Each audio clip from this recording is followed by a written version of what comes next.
Téhéran doit sûrement bien rire, car une fois de plus, le régime obtient tout ce qu'il veut, sans rien concéder du tout. Washington se précipite pour annoncer un accord avec le régime et avec Oman pour ouvrir le détroit. Et selon les propres médias d'État du régime, ils exigent un accord qui interdirait totalement aux navires américains ainsi qu'aux navires israéliens de traverser le détroit et qui infligerait une amende à tout contrevenant pouvant aller jusqu'à 20% de la valeur de leur cargaison. Donc Washington se précipite pour annoncer, comme une victoire diplomatique, un accord qui exclurait les navires américains d'une voie navigable qui transporte 1/5 de l'approvisionnement mondial en pétrole. Compris. Et maintenant, même si les responsables américains parlent d'une annonce dans quelques jours, le régime trouve encore des moyens de changer les règles du jeu. Je veux dire, ce week-end, le ministre des Affaires étrangères, Abbas Araghchi, a déclaré aux journalistes que le détroit d'Ormuz ne rouvrirait pas réellement, même si l'accord avec Oman était finalisé, parce que, selon Téhéran, les États-Unis doivent encore au régime des concessions pour avoir soi-disant violé le cadre initial du cessez-le-feu de juin. Maintenant, Araghchi a spécifiquement accusé Washington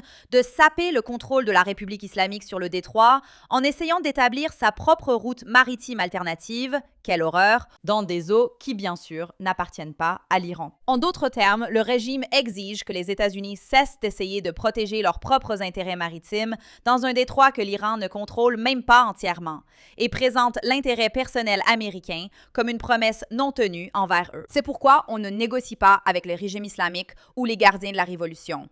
On les vainc militairement.